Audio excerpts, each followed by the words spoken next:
अकबर के 2 क्लासेस में हमने अकबर के जो विजय अभियान थे, आंतरिक अभियान और बाह्य अभियान, हमने ये लिया था और हमने आपको ये चित्र दिखाने की कोशिश किया कि अलाउद्दीन खिलजी के बाद अगर कोई शासक था जो अखिल भारतीय स्वरूप अगर दे पाया तो वो आपको अकबर था। तो उसके जो राजनीतिक जीत थी, कहाँ जीता पहले, किस उत्तर में कहाँ गया, उत्तर पश्चिम में कहाँ गया, बंगाल में क्या हुआ, बिहार में क्या हुआ, देन दक्कन वाले क्षेत्र में क्या हुआ, या उत्तर प्रदेश वाले क्षेत्र में क्या हुआ, इत्यादि इत्यादि, है ना।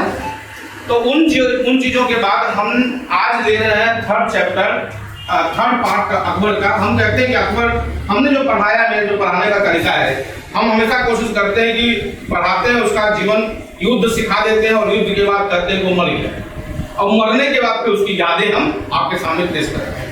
और आप कोशिश करिएगा कि इस बार जो बीपीएससी का क्वेश्चन आया, आप ज्यादातर क्वेश्चन देखिएगा यादों से आया है। ज्यादातर क्वेश्चन वो मरने के बाद जो यादें बताते हैं उस यादों से क्वेश्चन आता है ना। तो यादों के लेने का पीछे का कारण भी यही है दोस्तों कि 2.5 दिन का झोपड़ा या सबसे ज्यादा शासन करने वाला बहलोल लोधी या इत्यादि जो हम बोल देते हैं यादों में, तो वो याद वाला चीज आप मिस मत करिए, क्योंकि याद वाला जो चैप्टर है ना वो जनरली आपको किताबों में नहीं मिलता है या आपको खोजना पड़ता है। लेकिन लड़ाई कहाँ किया तो पूरा इतिहास तो लड़ाई से भरा हुआ है, वो आपको मिल जाता है। जो यादें हैं थोड़ा उस पर आप गौर फरमाइएगा।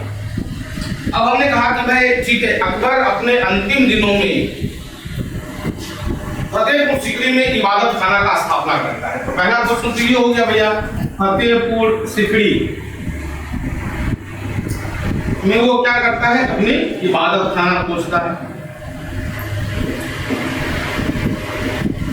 यही पर 2 दिन क्वेश्चन बन जाएगा कि भाई इसकी पहली राजधानी कहाँ था। पहली राजधानी आगरा थी, बाद में इसने अपनी राजधानी 1571 में कहाँ लाया था, फतेहपुर सीकरी।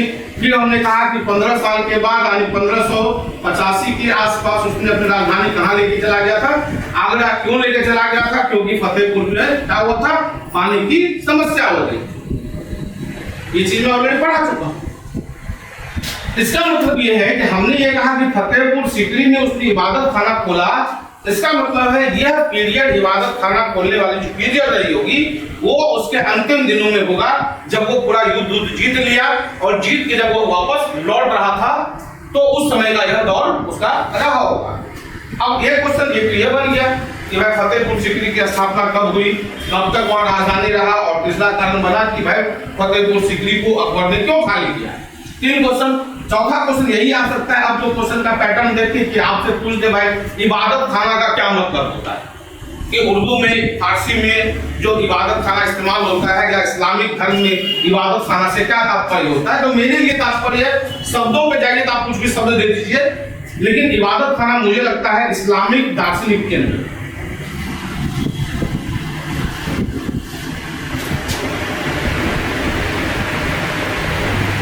मेरे लिए यह एक इस्लामिक दार्शनिक केंद्र के रूप में मैं इसको परिभाषित करूंगा। इससे मिलता जुलता जो आंसर बन जाए वो बन जाए। अब हमने ये कहा कि भाई अगर वो इस्लामिक धार्मिक केंद्र है, तो धार्मिक केंद्र है, अगर शब्द है धार्मिक केंद्र, इसका मतलब है विद्वान आते होंगे इसमें। तो क्वेश्चन ये है कि भाई कौन कौन से धर्म के विद्वान यहाँ दरबार में आए। तो इसमें आएगा तो देखिए जैन धर्म,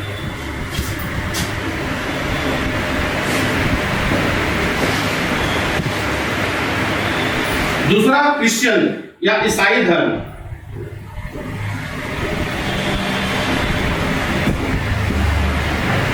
इन धर्म से जुड़े हुए जो विभिन्न लोग थे वो यहाँ पर अपना उपस्थिति देते हैं। और उपस्थिति में क्या होता है, इनके बीच अकबर, उसके बाद जैनिस्ट, उसके बाद फारसी, उसके अलावा क्रिश्चियन, फारसी भी लिखते हैं।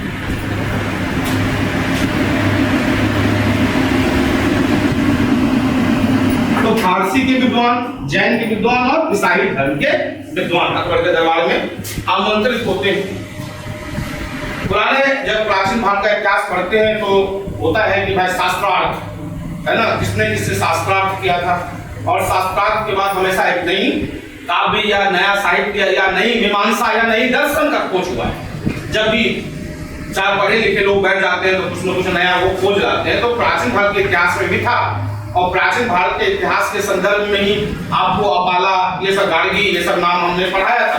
वहां से भी क्वेश्चन आपको इस बार बीपीएससी में पूछा था कि वैदिक काल में निम्नलिखित में कौन एक शामिल नहीं है, ऐसा क्वेश्चन मैंने देखा। तो मुझे अचानक याद पड़ा कि वो शास्त्रार्थ जो हम कर रहे थे, नारियों की स्थिति वैदिक काल में क्या थी, उस संदर्भ में हमने वो चीज पढ़ाया था कि अपाला थी कि नहीं थी, कौन था नहीं था, ये सारा चीज।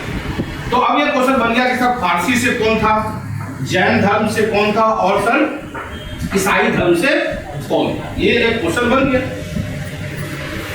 अब फारसी धर्म से देखिएगा तो फारसी धर्म से उसके दरबार में दस्तूर, मगियार कहिए या महायार,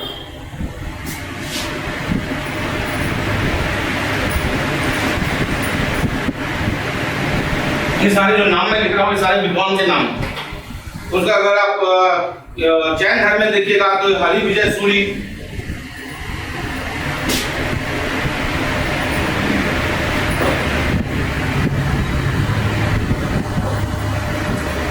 जैन धर्म में हरि विजय सूरी, हरि विजय सूरी के अलावा देखिएगा तो आपको विजय सेन सूरी मिलेगा, विजय सेन सूरी।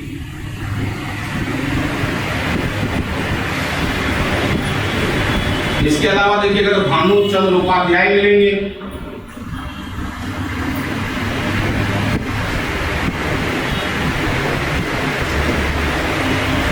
और ईसाई धर्म से देखिएगा तो गोवा के जो जेसुइट थे,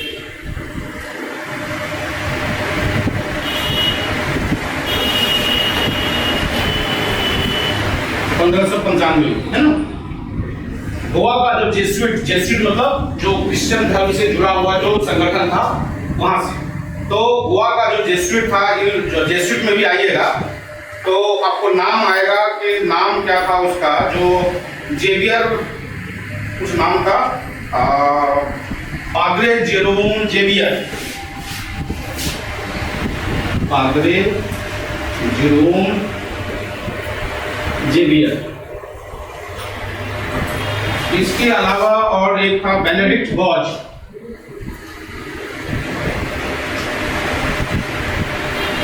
बेनेडिक्ट गॉज। 3 आदमी की टीम थी, तीसरे का नाम मुझे याद नहीं है। ये लोग 1595 में आते कहां पर ये लोग, ये तो खैर आया था बाद में, लाहौर में आया था। बस मैं आपको समझाने की कोशिश कर रहा हूं कि इबादत खाना का जो महत्व है, लाहौर में आया था। ये जो है आपको पादरे जेरोम जेवियर, ये फ्रांसिस जेवियर का भाई है, संत फ्रांसिस जेवियर। और संत फ्रांसिस जेवियर का नाम आपको पता होना चाहिए, है ना, क्यों होना चाहिए, गोवा में पहला चर्च इत्यादि इत्यादि के कारण आपको फ्रांसिस जेवियर का नाम पता होना चाहिए। तो गोवा से हमने कहा कि फ्रांसिस जेवियर का भाई जिसका नाम था पादरे जेरोम जेवियर, वो आते हैं। और 1595 में आता है, 1595 में आता है। लाहौर में ये क्वेश्चन और भी इससे आया है, साथ ये छत्तीसगढ़ वाले में क्वेश्चन था संभवतः।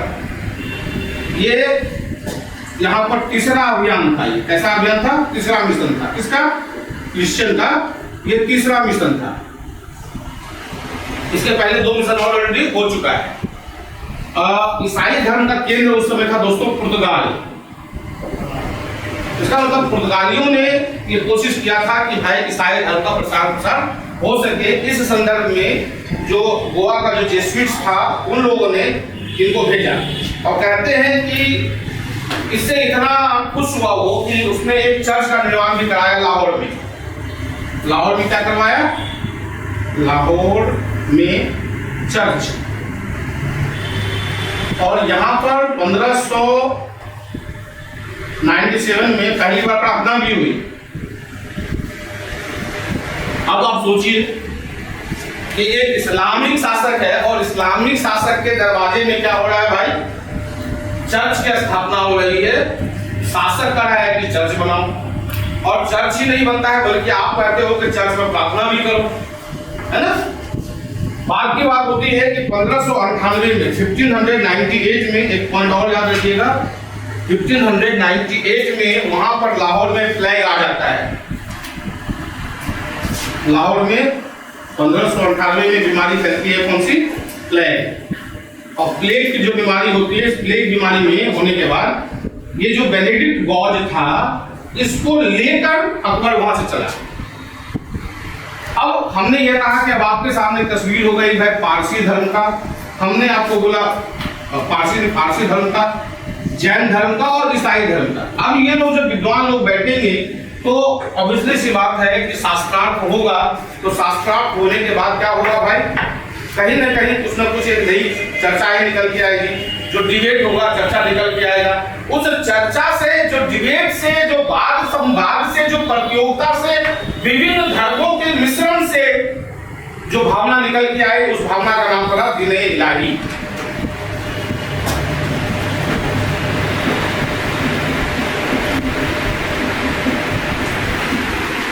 ये आरंभ हुआ 1582 में।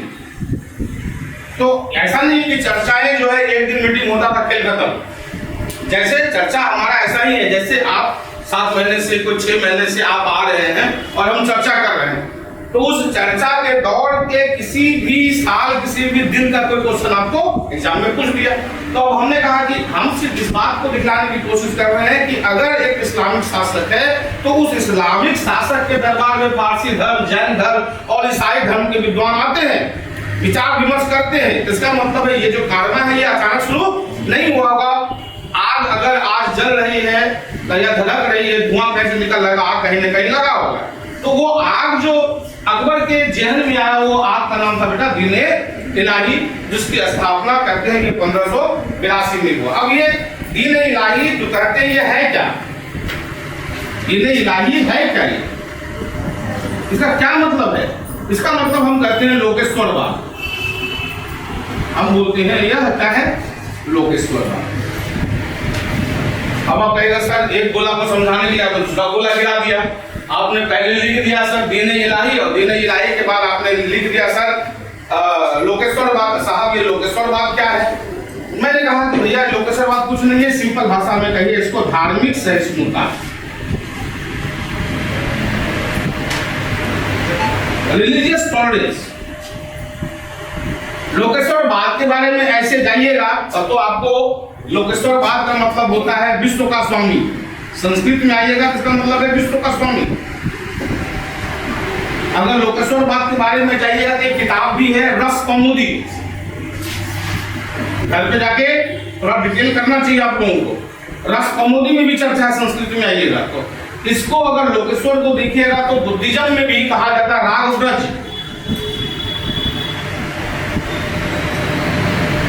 या बोधिसत्व के लिए भी इस्तेमाल होता है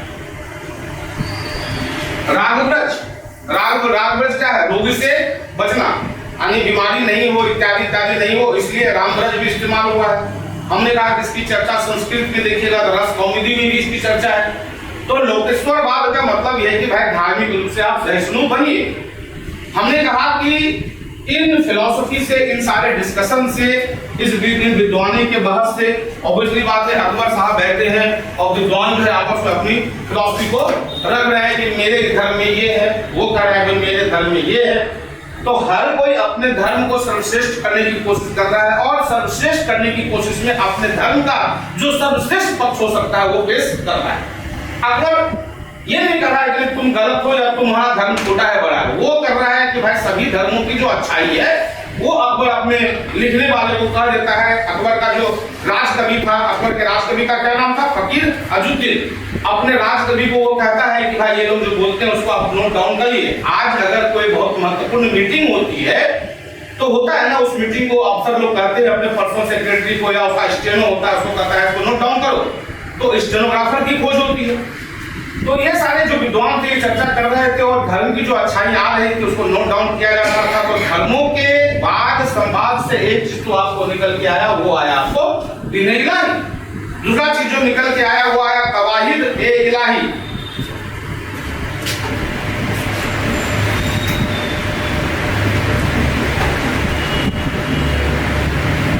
अब आप कहेंगे सर ये एक नया जब बखेड़ा है, तवाहिद ए इलाही क्या है? अब यही अपने आप में बखेड़ा हो गया। वह तवाहिद, मैंने कहा तवाहिद ए इलाही क्या है? ये कुछ नहीं, यह एकस्वरवाद है। इसको आप लोग क्या कहते हैं? एकस्वरवाद। अंग्रेजी में बोलिए तो मोनोथिज्म। इसका उल्टा क्या होता है? बहुस्वरवाद।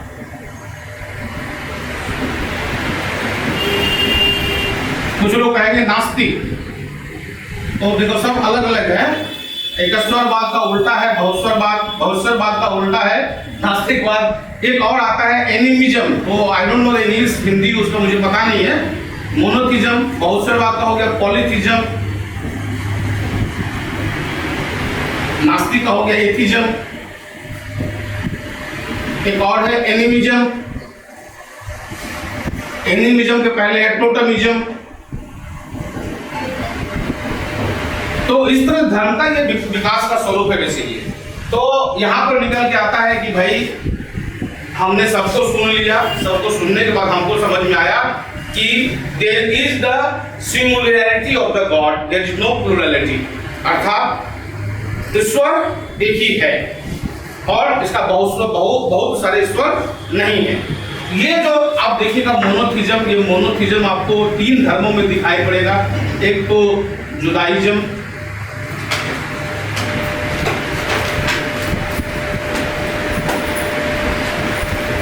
एक दिखाई पड़ेगा आपको क्रिश्चियनिटी में, एक दिखाई पड़ेगा आपको इस्लाम में। इस तीनों धर्म को कहा जाता है अब्राहम या धर्म कर लीजिए, अब्राहमिक धर्म जो अब्राहम से माना गया है ना। तो अब इसमें एक निकल के आया भैया तवाहीद इलाही। अब हम आपको ये जो बता रहे हैं अब्राहमिक रिलीजन, जिसमें हम लोग का जुडाइज्म, ईसाई, इस्लाम। अपने आप में क्वेश्चन हो सकता है कि भाई जुडाइज्म कहाँ का है ना, ईसाई, इस्लाम, इसको अब्राहम धर्म कहा गया है, तो निम्नलिखित में कौन एक अब्राहम धर्म नहीं है? ये क्वेश्चन अपने आप में आ सकता है।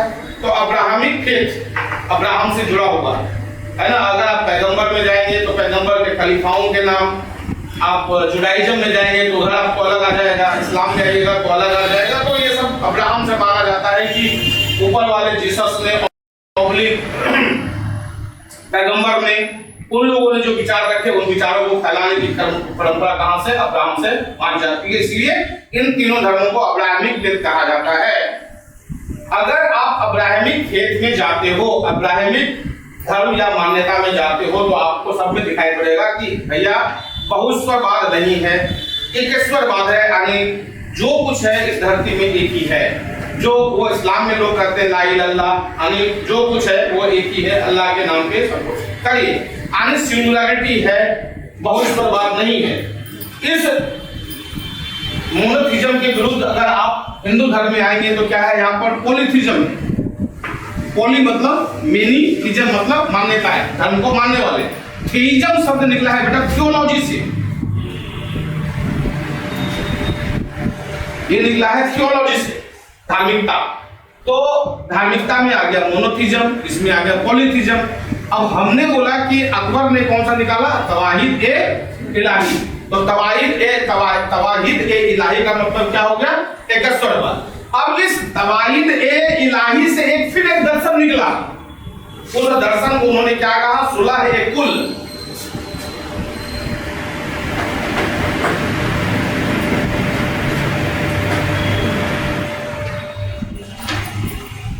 मानव के बीच में क्या होना चाहिए? जियो और जीने, यानी सहिष्णुता आपको होनी चाहिए, जियो और जीने दो।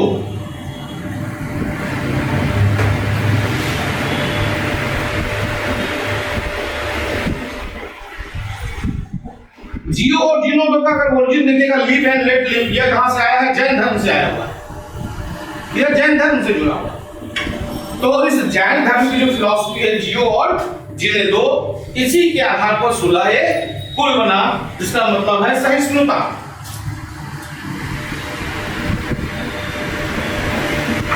तो न सिर्फ धार्मिक सहिष्णुता की बात होती है, सिर्फ धार्मिक सहिष्णुता नहीं, हर प्रकार की सुलह एक कुल। मानव का जो वंश है, मानव कुल में अगर आप जन्म ले लिए हैं तो मानव कुल में जन्म लेने के कारण मानव कुल के बीच में सुलह होना चाहिए, न कि दंगा होना चाहिए। तो यह सुलह कैसे होगा? बहुत सिंपल सी बात है। तो सुलह कुल हो जाता है, और जब सुलह कुल हो जाता है तो यह जो सुलह कुल है यह कट्टरवाद का विरोध करता है।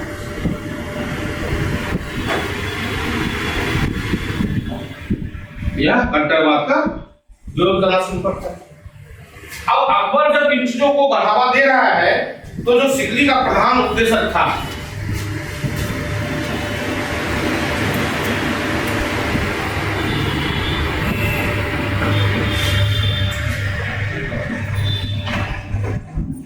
अब भाई अकबर आपको कह रहा है सभी धर्मों के मान्यता लेके चल रहा है, सभी धर्मों को जोड़ के वो एक नए धर्म की ओर चल रहा है, और उधर जो सिकरी है फतेहपुर सिकरी, वहां का जो प्रधान उद्देश्य है उसकी खुजली हो रही है।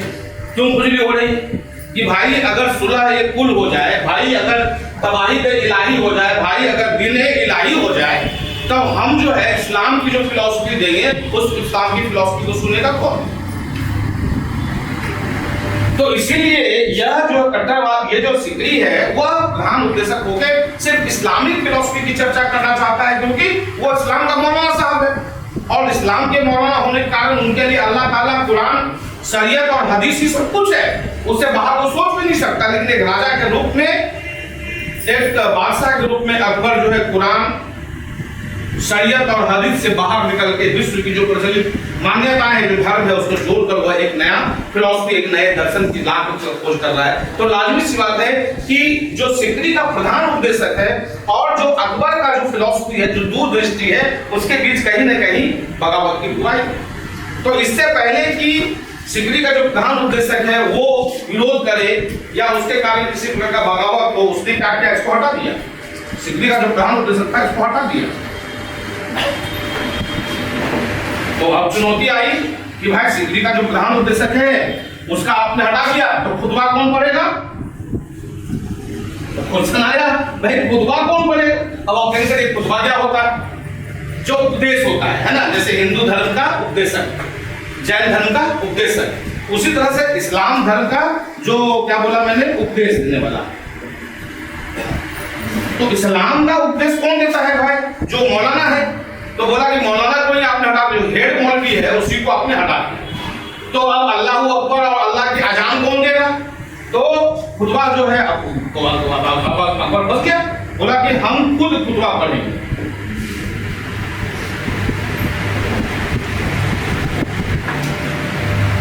बोला कि हम अपना खुतबा जो है खुद से हम बनाएंगे, हमको नहीं चाहिए कोई मौलाना, कोई पुजारी, कोई पंडित, हमको नहीं चाहिए। अकबर का ये मानना है भाई हमको क्यों चाहिए? अगर ऊपर में अल्लाह ताला है या जीसस है या भगवान है तो वो तो मेरी भाषा सुन लेगा ना। हम अगर अपनी माँ से बात करना चाहते हैं, मेरी माँ बहुत पढ़ी लिखी नहीं है, वो घर में छह छुछ बोलती है, या अंगिका या मगही या मैथिली या जो भी भाषा है वो बोलती है, और हम अगर अपनी माँ से बात करना उसको हम शुद्ध हिंदी में बोले तो शायद माँ को मेरी बात समझ में नहीं आए। तो मैं अपनी मातृभाषा में अपनी माँ से बात कर सकता हूँ, प्यार पा सकता हूँ, सम्मान पा सकता हूँ, तो मुझे संस्कृत की क्या आवश्यकता है? अगर भगवान से मुझे बात करना हो, भगवान ने मुझे इस पृथ्वी में लाया है, तो मुझे संस्कृत की क्या आवश्यकता है? मैं तो जिस जुबानी में बोलूंगा, भगवान की जो जुबान है, भगवान ने इस दुनिया में जितनी भी जुबान है, जितनी भी भाषाएं हैं, अगर इस कायनात को बनाने वाला, दुनिया बनाने वाला भगवान है, तो जितनी भाषाएं हैं, जितनी बोलियां, उसको किसने बनाया? भगवान ने बनाया। तो मैं जिस भी भाषा में बात करूं, भगवान तो मैं सुन लेगा। तो फिर मुझे क्यों चाहिए मौलाना? मुझे क्यों चाहिए अरबी? मुझे क्यों चाहिए संस्कृत? मुझे क्यों चाहिए कोई अन्य भाषा जो देव भाषा के रूप में हो, जो अल्लाह ताला की जुबान हो? मैं खुदा कहूंगा, आप मुझे अल्लाह कहोगे। फिर खुदा और अल्लाह की लड़ाई कब खत्म होगा? मैंने पिछले क्लास में बताया था कि भारत के मुस्लिम क्या बोलते हैं मैडम? खुदा हाफिज। लेकिन भारत का मुस्लिम अगर बोल दिया खुदा हाफिज, तो अरब का मुस्लिम घूर के देखता है उसको कि यह दोयम दर्जे का मुसलमान है, क्योंकि खुदा हाफिज नहीं बोलना है, क्या बोलना है? अल्लाह हाफिज बोलना है। तो खुदा, अल्लाह, ये ईश्वर भगवान, ये जो शब्दों की जो रचना है, इस शब्दों की रचना के लिए कहता है कि मैं एक शासक के रूप में खुद मैं अपना खुतबा पढ़ूंगा। अर्थात जो धर्म का जो पंच होता है, इसका मतलब हुआ कि जो धर्म का पंच है वो अकबर खुद बन जाता है।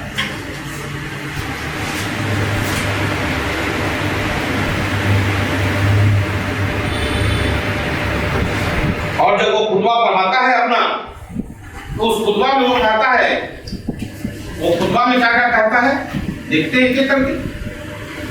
उसके खुतबा में अकबर अकबर ने फुटबॉल में कथा बताया कि भाई जो धर्म है या जो धर्म और ईश्वर जो है उसमें एकता है, धर्म एवं ईश्वर में एकता है।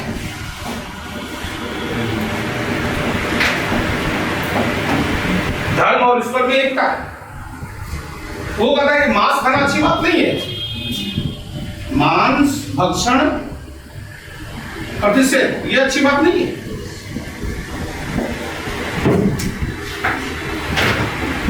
कहता है कि जन्म दिवस में दावत दीजिए,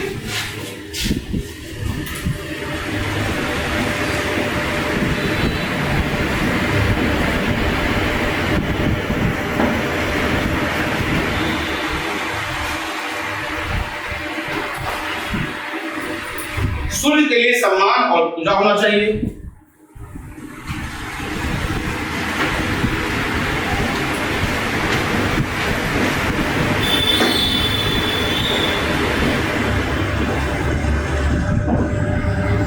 इसके अलावा भी है कि शिकारियों के साथ में भोजन वर्जित है इत्यादि इत्यादि। बट आपको आ सकता है कि बैतूल इलाही के निम्नलिखित बिंदुओं में से कौन एक बिंदु शामिल नहीं है। तो अब अगर बीपीएससी या यूपीएससी अगर आपसे पूछ लेता है कि दीन इलाही या अकबर के फुटबा में निम्नलिखित में कौन शामिल नहीं है, तो ऐसा नहीं है कि आपको मियां बनाने के लिए वो चल गया। ऐसा नहीं कहता है कि आप जाकर पूरा जो उसका फुटबा पढ़ो। कहना का मतलब है बीपीएससी यूपीएससी आपसे ये करता है कि आप एक प्रशासनिक अधिकारी के रूप में अगर आप नियुक्त हो जाते हो तो सभी धर्मों के बारे में जो कॉमन मान्यताएं हैं, जो यूनिटी ऑफ द रिलीजन है, वो आपको पता होना चाहिए। दो ग्रुपों के बीच में दंगा हो गया, उस दंगा में आपको एसडीएम के पद पे है या आप आईपीएस के पद पर हो, आप उसको कैसे दंगाओं को शांत करोगे।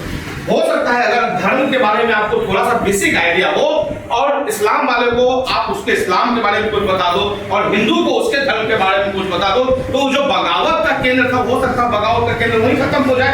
अल्टीमेटली देश में शासन व्यवस्था चलनी है और अकबर जो कर रहा है वो इसलिए कर रहा है क्योंकि उसको भारत के या हिंदुस्तान में शासन करना है। और हिंदुस्तान की खासियत है कि यहाँ पर क्रिश्चियनिटी है, यहाँ पर बुद्धिज्म है, यहाँ पर जैनिज्म है, यहाँ पर हिंदुइज्म है, इतनी सारी जो बहुत प्लुरलिटी है, इतनी सारी जो अलग अलग मान्यताएं हैं विश्व में कहीं पर नहीं। और ये भारत की खूबसूरती है कि भारत में अगर वो जिंदगी जी लिया तो विश्व के किसी भी कोना में वो जिंदगी जी सकता है, क्योंकि टेम्परेचर हो सकता है ठंडी उतनी ही ठंडी पड़ती है, गर्मी उतनी ही होती है, बरसात उतनी ही होती है। तो भाई अफ्रीका चले जाए गर्मी पड़ेगा तो हम तो आदत है, हम तो कीकत है, हम उसको झेल लेंगे। अगर हम स्कॉटलैंड में चल रहे रहने के लिए तो आप वहां बर्फीले क्षेत्र है, आप उसको भी झेल लीजिएगा।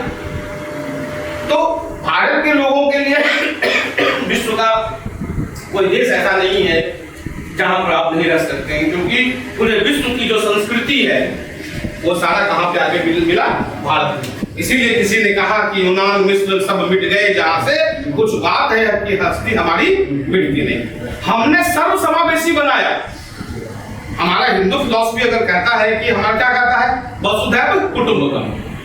अब अगर आप हिंदू हो और आप मानते हो कि आप हिंदू हो और वसुधैव कुटुंब, अगर हिंदू हो तो मानेंगे वसुधैव कुटुंबकम को, और वसुधैव कुटुंबकम को अगर आपने मान लिया कि हिंदू है और हिंदू है तो वसुधैव कुटुंबकम को अगर आप मानते हैं तो कैसे आप इस्लाम से लड़ जाओगे भाई? आप कैसे क्रिश्चियन से लड़ जाओगे? आप लड़ नहीं सकते, क्योंकि आपकी फिलॉसफी ये कहती है कि हमारा बेसिक फिलॉसफी क्या है, वसुधैव कुटुंबकम। ये पूरा विश्व ही हमारे लिए मेहमान है। तो हमारे फिलॉसफी में इतनी डेप्थनेस है कि उस डेप्थनेस को अगर आप समझ जाइए तो उसके बाद आप किसी लड़ ही नहीं सकते।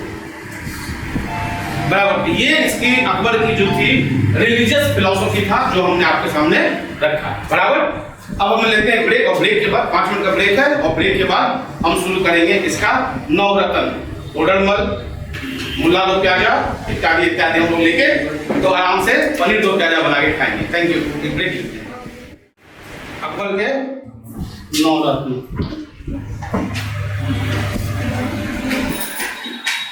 अकबर के नवरत्नों में आइएगा तो सबसे पहले मैं चाहूंगा कि आप अबुल फजल के बारे में जानें।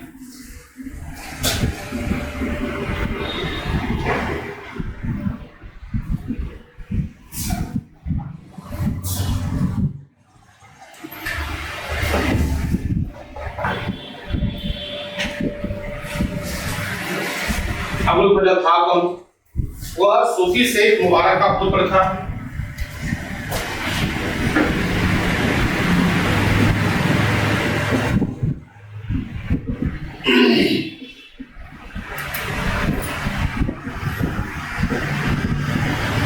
ये जो शब्द है बेटा सूफी, ये आपको मैंने जब पहला वीडियो जारी किया था उस समय, या फिर जब मध्यकालीन था, तो हमने उसमें एक पीरियड लिया था जिसमें आपको मैंने भक्ति साहित्य का विकास दिया था, है ना।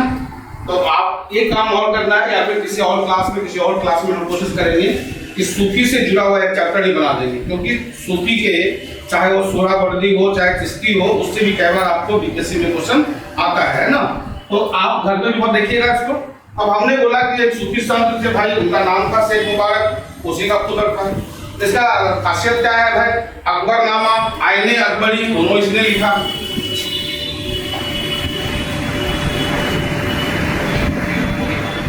अकबरनामा, आईने अकबरी,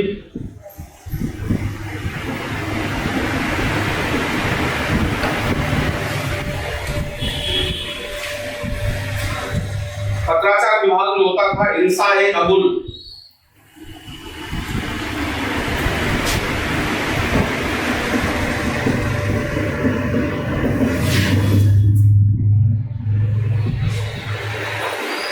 इसका भी उन्होंने देख रेख किया, और बाद में इसका चूंकि रिकॉर्ड मेंटेन करना, और अकबर के दरबार के अकबरनामा या उससे जुड़ी हुई जो कहानियां थी या इतिहास था उसका चूंकि यह लिखता था, एक दुश्मन हमेशा कोशिश ये करता है कि इतिहास को मिटा दिया जाए।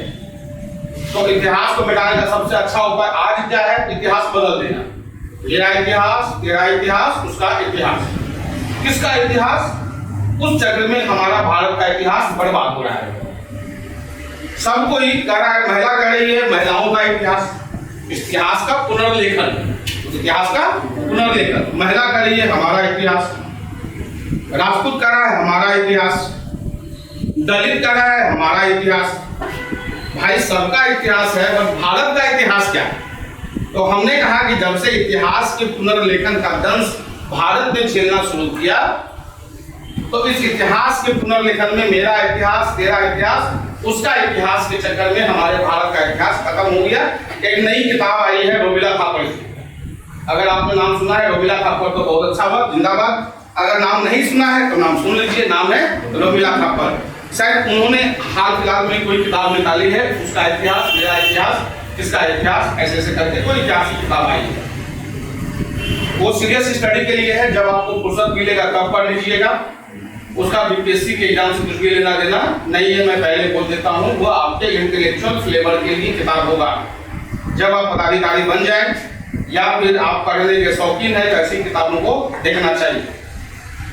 तो हमने कहा कि भाई दो चीजें हो सकती है कि वर्तमान का दौर जो है वो इतिहास को बदलने का दौर है, और उस समय में ये होता था कि इतिहास बदलने की जरूरत भी नहीं पड़ी, क्या करें, इतिहास लिखने वाले को ही खत्म कर। तो इतिहास लिखने वाला कौन?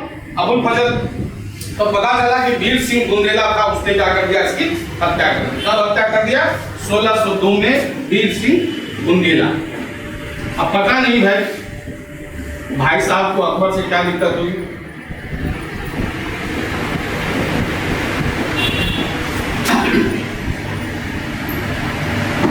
कोई दिक्कत रही होगी। अब अगला नाम है भैया बीरबल। अगला नाम आता है बीरबल।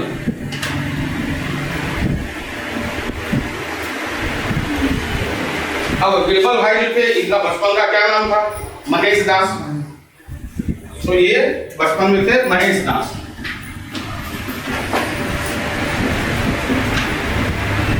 महेश दास जी बन गए बीरबल।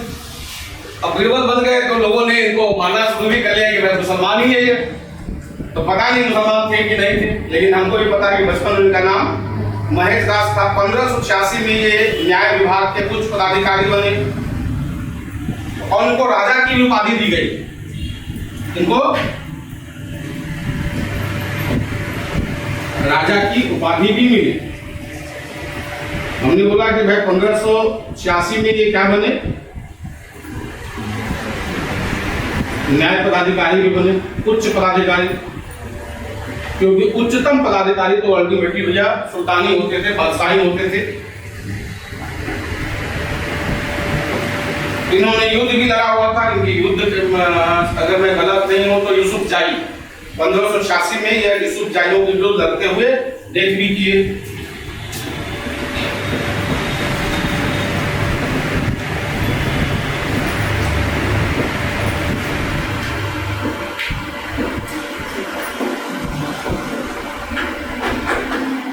यूसुफ जाइयों के विरोध में जब ये युद्ध लड़ रहे थे तो उसमें उनकी डेथ भी हो जाती है। दीन ए इलाही मानने वाला एकमात्र हिंदू कौन था? उस पूरे दरबार में दीन ए इलाही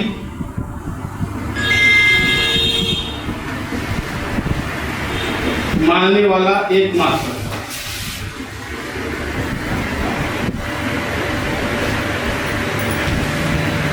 इसका मतलब ये नहीं है दोस्तों तो उसके दरबार में और हिंदू था ही नहीं।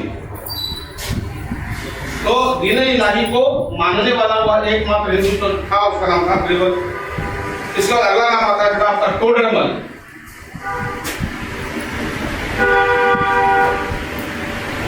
हालांकि टोडरमल का नाम आपने पहले भी सुना होगा।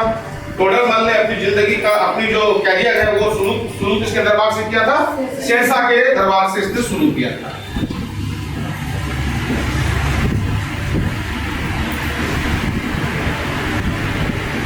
सफर आरंभ करते हैं अपना। इसके बारे में आपको चाहे अनचाहे याद रहे न रहे, आपको याद है कि भाई वित्त मंत्री थे, भूमि बंदोबस्ती और माल गुजारी सुधारक भी थे, है ना? तो वित्त मंत्री भी रहे।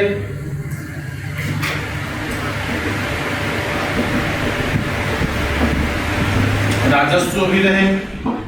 हमने कहा माल गुजारी सुधारक।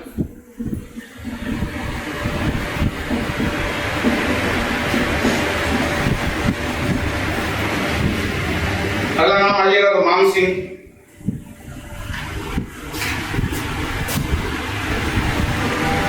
जयपुर का युद्ध याद करिए, 500 की मनसबदारी, है ना?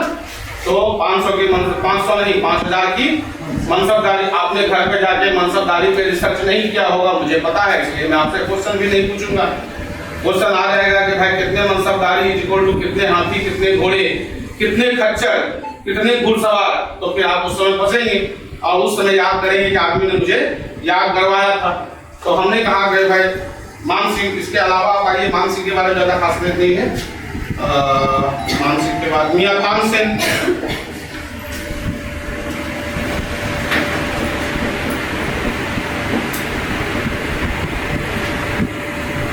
अब तानसेन जैसे ही करते हैं तो आपको क्लासिकल म्यूजिक, तानसेन का नाम सुनते ही आप म्यूजिक छेड़ने लगते हैं आप लोग भी। तो अब समझो कि कितना पुराना नाम है यार, हाँ? 400-500 साल के आसपास ये नाम होना चला। कुछ तो खासियत होगा कि वो परंपरा आज भी चल रहा है कि आने वाली पीढ़ी भी जो है आज तानसेन को नाम देता है। तो आखिर तानसेन ने ऐसा कौन सा राग छेड़ा कि उस राग के कारण वो 500 सालों के बाद भी आज न चाहे क्लास में बच्चा भी बैठा हुआ है उसको भी नाम याद रहेगा तानसेन। तो तानसेन में ऐसी क्या खासियत थी? तानसेन में जाइएगा तो मियां की ठोड़ी,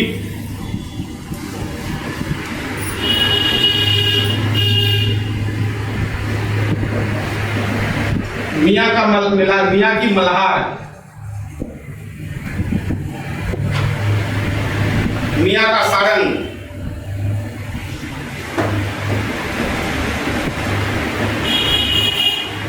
और राज दरबार में बजाने वाला एक विशेष वाद्य यंत्र होता था जिसको कहा जाता है आज भी कांगड़ा।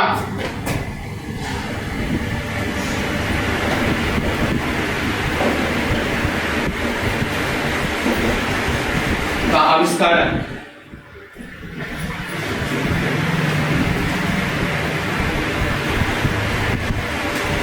इसके बाद आइए तो अब्दुल रहीम खान ये खानम,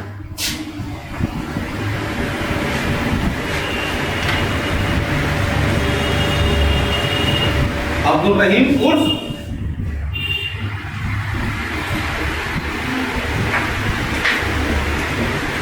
याद होगा बैगम खान का पुत्र था ये।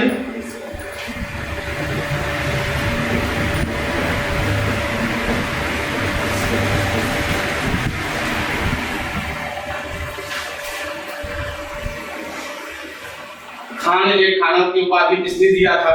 अकबर ने ही दिया था। ये आगे चलकर जब आप अकबर के बाद जाएंगे, अगला चैप्टर आएगा जहांगीर, तो ये जहांगीर का गुरु भी है।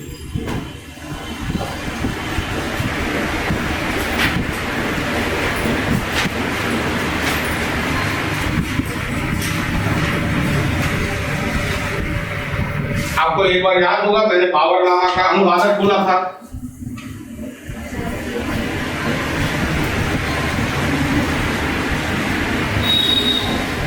हमने आपको शुरू में बोला था बाबरनामा लिखा गया था तुजू के बाबरी,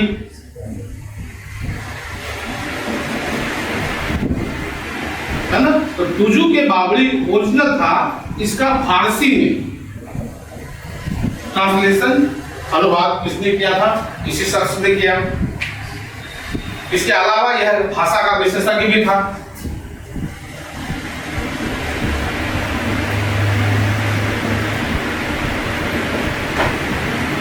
उस जमाने में टेलीप्रॉम्प्टर नहीं रहा होगा, तो मुझे लगता है अकबर के साथ यही खड़ा होता होगा। अकबर जहां जाता होगा युद्ध करने के लिए, तो वहां के शासकों के साथ संधि करना है या समझौता करना है, तो क्या करना है? तो वहां की भाषा को तो अकबर समझते नहीं होंगे, तो अकबर ने टेलीप्रॉम्प्टर के बदले में मुझे लगता है भाषा विशेषज्ञ को साथ में लेके जाते होंगे। और ये जिंदा जाता भाषा विशेषज्ञ मुझे लगता है कि बंद नहीं होता होगा। आजकल कभी कभी टेलीप्रॉम्प्टर बंद हो जाता है, बट ये जीता जाता इंसान था, तो ये बंद नहीं होता होगा। उसके बाद आइए मुल्ला दो प्याजा।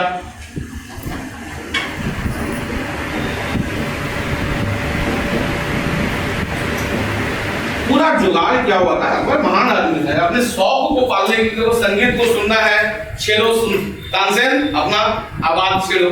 अगर शांति से बरसात का मजा ले रहे हैं, किला में बैठे होंगे, झूला लगा होगा, बेगम साहिबा के साथ झूल रहे होंगे, और उधर मन हो रहा होगा कि भाई सावन का मौसम है, बरसात का मौसम है, अपने झूला में झूल रहे हैं, तानसेन अपने लय और सुरों से बांधा हुआ है महफिल को, और भूख लग गई तो आप लोग तो और हम लोग पॉपकॉर्न से समय निकाल लेते हैं। लेकिन वो बोलता होगा जाओ पनीर दो प्याजा बना के लाओ, चिकन दो पनीर, चिकन दो प्याजा, मटन दो प्याजा।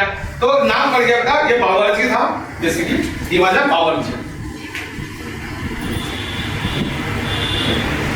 इसको अरब से लाया गया था।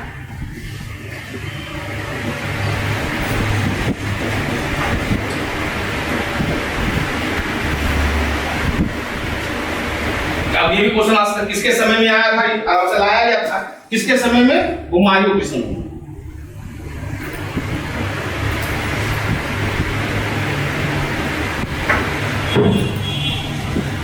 इसके बाद आइए आप अबुल फैजी।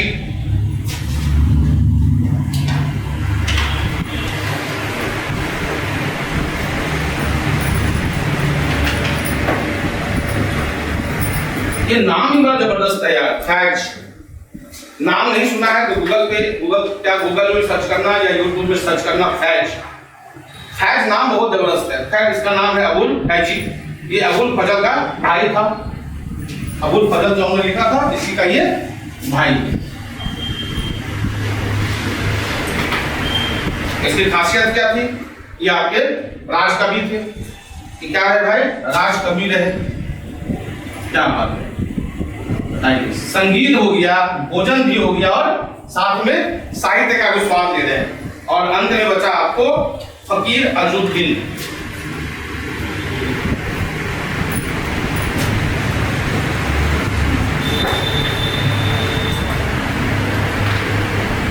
प्रमुख सलाहकार अकबर का।